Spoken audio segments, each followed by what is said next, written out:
ang ganda naman. Sali lang po, babalik na rin po. Mahirap pong mag-video.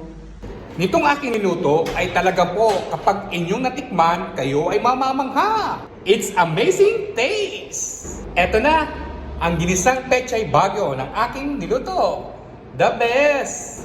Hindi lang ito super yummy, kundi napakadaling lutuin. Paano ko ba ito niluto? Halip po kayo, sama-sama natin panoorin itong ginawa kong video. Our ulam for today. Medyo may kamahalan lang ito, pero okay lang. At least makapagluto tayo ng ibang gulay.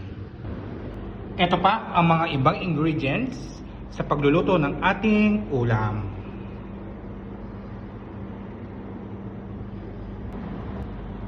Ang oil, ang bawang. Lutuin natin ito hanggang maging golden brown. Damihan natin ito ng sibuyas. At lutuin natin ito ng mabuti. Atin itong takpan para maluto ang sibuyas. Ilagay ko na ang kamatis.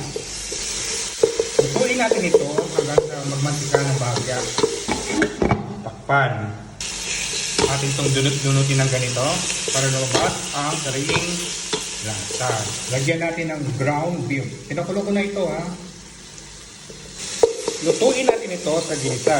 Lagyan na natin ng konting asin.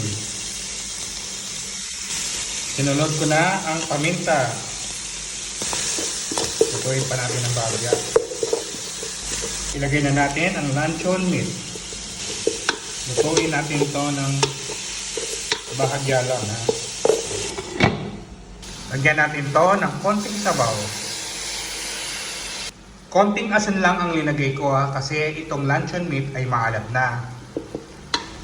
Tinikman ko na ito, ay okay ang lasa. Ilagay na natin ang carrots. Lutuin lang natin to ng bahagya lang ha.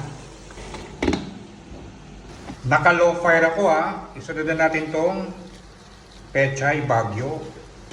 Lutuin lang natin ito for about 2 to 3 minutes. Lalakasan na natin yung apoy. Pag nakita nyo ng umuusok ng ganyan, hudyat ito na luto ng ating gulay. Ayan, nahalo-halo ko na. Luto na ang ating ulam. At ready na po itong i-serve.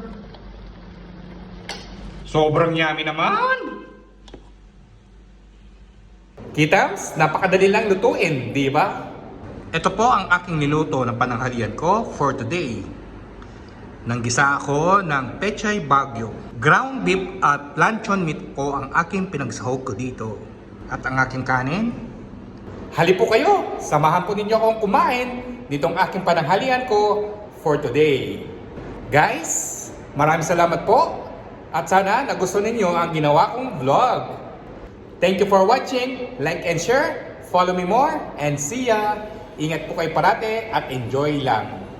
Bye!